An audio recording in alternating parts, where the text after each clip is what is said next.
karag-karag, welcome back to my vlog. Isang magandang gabi sa inyong lahat. Mula dito sa Lasak City, patulog na sana ako mga karag-karag kasi I'm not feeling well. Kaso nga lang, sa paghahanap ko ng mga chika, mga pa-intriga, mga pa-iskandalo, tribulasyon, galore na pinag-uusapan ng mga active na mga chismoso at mga chismosa sa social media, ayun, bigla talaga akong napamenopausal distraction look. Oh, effort na naman si Kuragan. Of course, dahil mga karag-karag, itong chismis na ibabahagi ko sa inyo, base sa nakalap ko sa pamamasyal ko kanina sa mga beauty pageant pages, tahimik ang Miss Universe pageant. Tahimik yung mga kaganapan sa mga iba nating kapitbahay, pero dito may drama effect ang ating kapitbahay na taga Milky Way. Doon talaga may mga kaganapang nangyayari na mapa-question ka, hala, ano nangyari? Oh, di ba ganon?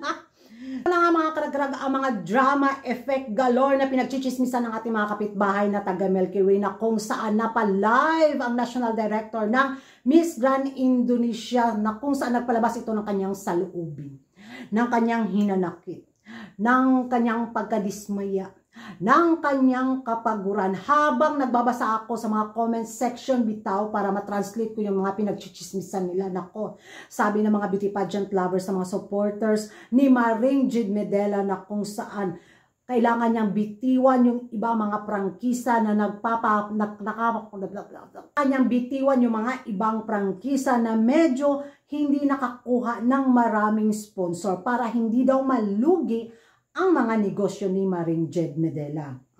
Yun yung mga hanas nila. Sabi rin nila, baka kinarma na daw si Maring Jade Medela, mga karag-karag, kasi sa sobrang gahaman nito sa paghawak ng maraming prangkisa sa mga papageant sa Indonesia. Meron daw yung Miss Planet, Miss Face of Humanity, yung Miss Aura ba yun? Oh, tapos Miss Grand, tapos yung isa pa, basta nakalimutan ko, yun yung mga nababasa ko sa comment section. Sana mag-focus na lang daw si Maring Jade Medela sa isang prangkisa para manatili yung dekalidad na management niya. Wag daw yung madami para hindi daw magkawatak-watak, kaya siguro daw nakaramdam siya ng pagod kasi nga sa sobrang dami daw ng hinawakan nito. Ambot lang. Pero in fairness mga karag-karaga, walang halong bias na reaction vlog to. Pagdating talaga sa kanilang national director sa Miss Grand, ang masasabi ko lang talaga, grabe, saludo ako sa kanyang paghawak sa mga kandidatang nilalaban din niya sa international pageant. Aminin natin yan sa hindi. Yung mga kandidatang lumaban sa national pageant nila sa Corona, pag nanalo na, nako, yung distraction look, nagiging undistraction look dahil nga under construction talaga yung magaganap. Sandakmak na mga formalig tinusok dito sa dibdib, sa mga mukha, sa mga ilong nila. Ang resulta na ibang tao talaga yung nakikita natin. Ang ganda-ganda ng resulta. Masasabi natin, siya ba to? O, di ba?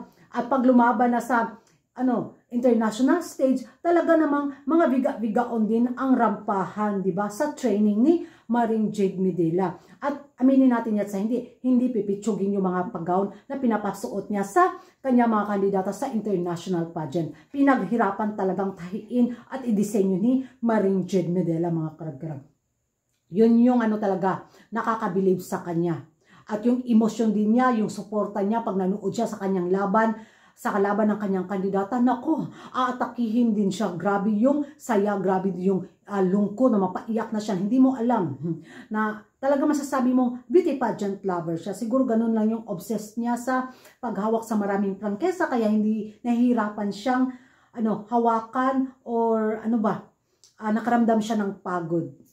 Sabi nga nila na sana maging okay daw, lalo na sa Miss Grand, kasi ayaw nilang magkaroon ng hidwaan si Angkol at si Maring Jade Medela dahil nga sa pa-live na to. So, magiging ko rin ito baka drama effect lang, na kung saan, masasabi ito, na kung saan habang papalapit na rin ang ingay sa Miss Grand International Pageant, so ayun, alam naman natin na BFF si Angkol at si Maring Jade Medela, baka nag-usap sila, we need to do drama sa social media. So baka isa to sa mga nila, pa-kime-kime-kemerot na galore nila, mga karag-karag. Pero yun nga, nabahala ang mga beauty pageant lovers sa Indonesia na baka ano yung mangyari sa pamamahala ni Maring Jed Medela kung tuluyan na siyang mapagod.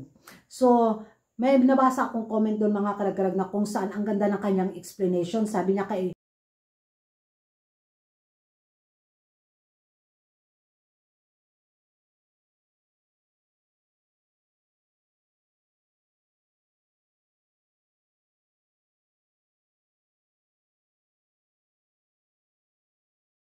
So, yan ang mga karag-karag, yan lang yung ma-share ko na mga chika sa inyo ngayong gabi na to na pinag-uusapan ng ating mga kapitbahay dahil tahimik nga ang kaganapan sa mundo ng beauty pageant at dito nga ako napadpad sa gabing ito.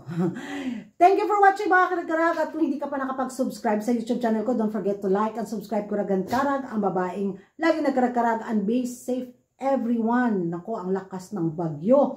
At comment down below kung ano yung magiging reaction ninyo sa ano nga, napagod na daw ang National Director ng Indonesia.